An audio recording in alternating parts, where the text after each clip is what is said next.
Welcome to this video lecture on Understanding Project Management, a Practical Guide, Chapter 2, Starting the Project. We continue on in the project lifecycle from our previous lecture, where we're now in the initiating phase, and specifically, Chapter 2, Starting the Project, is dedicated to things that happen during the initiating phase. Our agenda are two things. First is the question of, well, what are the options that for approaching this project? And then secondly is to launch the project itself. Now, in terms of what are the options, there are often a number of different options or approaches that may be taken for a project. And these are at a very high level, very different sort of approaches. Oftentimes there's a simpler approach, maybe a medium approach, maybe a full-on approach. And so it's value in taking a look at that right up front. So the first step is to consider these different options, or you can think of them as a path. For example, a fork in the road, where early on we can go to the left or the right, or maybe other options as well. So we're looking at it and determining, well, which of these paths should we take for the project? During projects, the consideration of the different approaches is accomplished through the creation of what is called a business case. Now, not all projects will require a business case, but some do. When creating a business case for each approach, we look at the estimated costs, the estimated benefits, and we do a comparison for each of the different approaches, and then that helps inform our decision of which approach to proceed with. Estimated costs may be expressed in various ways. They may be tangible. For example, the labor costs of required to perform the option, or they may be things that are intangible. For example, the increased risk of missing a deadline. Estimated benefits may also be tangible or intangible. For example, a tangible benefit may be increased sales of a product of our organization, or there could be a benefit that is intangible, for example, greater brand recognition. So the challenge of a business case is to estimate all of these costs and estimate all of these benefits in order to do this comparison. So let's take a look at our ongoing case study and look to see the steps take to create the business case.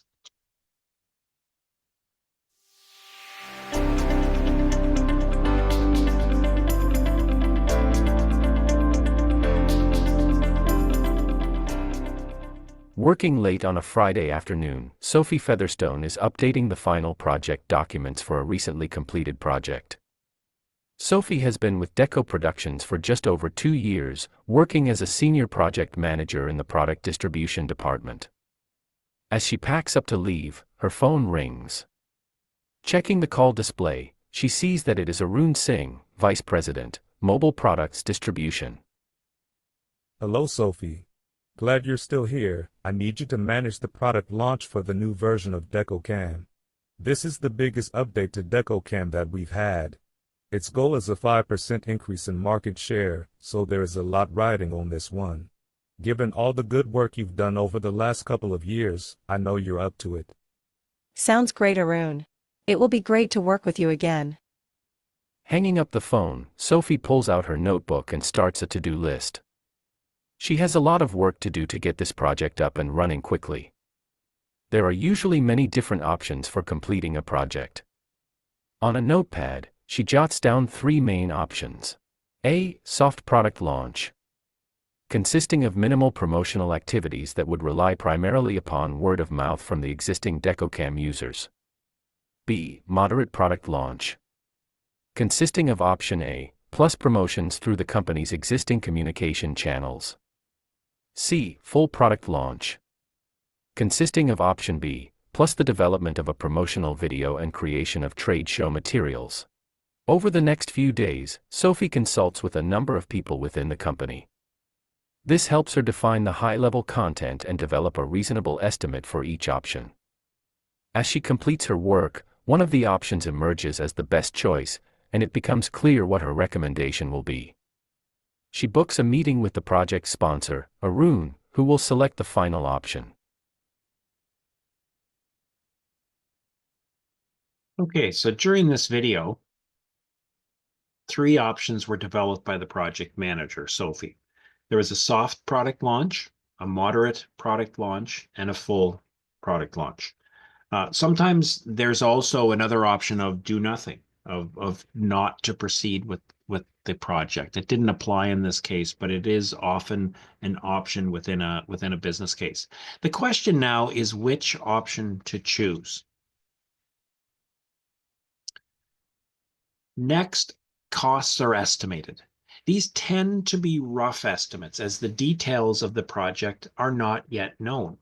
For the case study project, Sophie decides to consider 2 measures of the cost.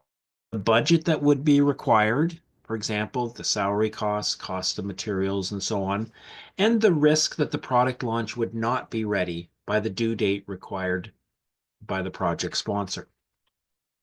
So in terms of the cost estimates, for the 3 options, Sophie developed the following cost estimates. Now, where these came from could be her past experience. She may consult with others in the organization, and research past projects and so on. So this can come from a variety of sources. They are estimates. They are the best perception that she has in terms of the costs of each option. So, for example, the soft product launch was estimated at $10,000 in terms of the budget, and the risk of delay was seen as 1% or 1 in 100. So fairly low risk. The moderate product launch, given all the activities and work that was required, was estimated to be $25,000 and a 5% risk of delay. And then finally, the full product launch was estimated to be $60,000 with a risk of delay of $10,000. So those were the cost estimates. Now it's on to estimating the benefits. So these need to be estimated. Like costs, these tend to be rough estimates. It is very difficult to estimate future benefits with absolute accuracy because there's many variables. For the case study project, again, Sophie decides to consider 2 measures of the benefit. One is the increase in the company's market share, and the other is the increase in the company's brand recognition. So going back to our cost-benefit spreadsheet, again, through analysis, through discussion, past projects, research, and so on, she estimated that the soft product launch would not result in any increase in market share or increase in brand recognition, that it would in effect maintain where the company is. It wouldn't lose market share or brand recognition. For the moderate product launch, she thought a 3% increase in market share and a moderate increase in brand recognition. And finally, for the full product launch, the estimate was a 6% increase in market share and a significant brand recognition increase. So from that, a comparison is made, assessment is made, and then that's where decision-making comes into play. This often involves not only the project manager and members of the project team, but also the project's sponsor and other key stakeholders as necessary. For this case study, the selected option is option C, the full product launch. And you can see the example of the business case for the case study in the textbook in chapter 2. So key idea, the options for the project are documented in the business case. Okay, we now go on to the second section, which is to launch the project. Now, a little bit of context for a moment. Many companies, particularly large ones, often have many projects occurring at the same time. As this picture shows, it's almost like a traffic jam of there's so many initiatives and projects underway at the same time. And many stakeholders in the company may not be aware that the project has started or even exists. The solution to this, something is needed to announce the project exists and authorize the project manager to proceed with the project. And the solution is the project charter. This is a document that contains the high-level parameters of the project. It does not include excessive detail. Planning has not been done yet, so there's not a lot of detail, but there is important information such as the project's goals and objectives, the project's budget that's available to it, who the project sponsor and project manager is, the definition of key known project stakeholders, the definition of some overall project milestones that are known at this point, and overall project risks. Here's another video showing the creation of the project charter.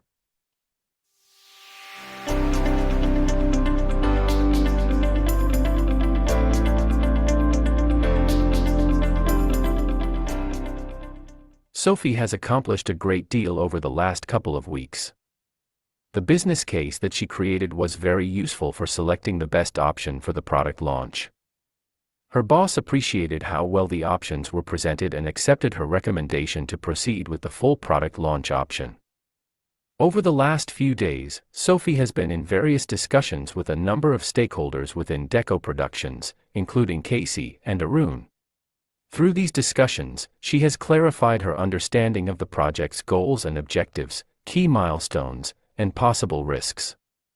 The only problem is that she suspects that she is the only one who understands the big picture of the project.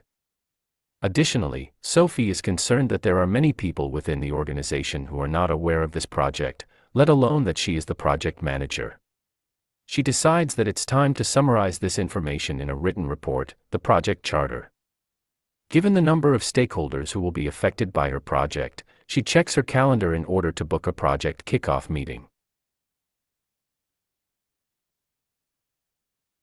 Okay, so during this video, we saw the project manager, Sophie, completing the project charter based on her discussions with the project sponsor, Arun, and other stakeholders. So the charter is the place to put all the information that she needs to collect and finalize in order to initiate the project.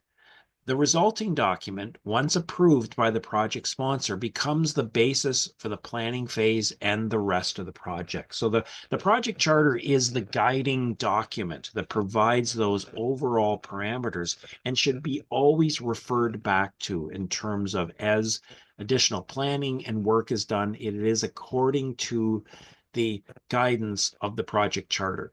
You can see the project charter for the case study in the textbook in Chapter 2.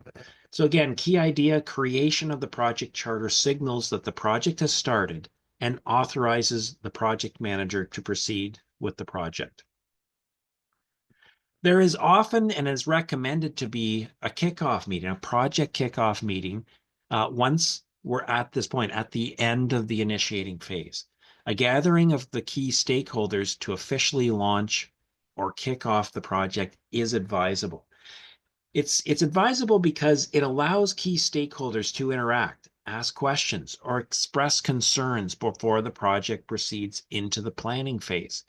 If an approach is taken of just emailing the project charter out and assuming or expecting that stakeholders will read it, can present some risk. It's better to get the key stakeholders into a room or into a shared space, such as video conference, in order to ensure that we have the key stakeholders understanding and seeing the project. So key idea, the project officially begins when the project sponsor approves the project charter. Some key terminology that you can see at the end of Chapter 2 in the key terminology section, and the image references. Thanks for watching.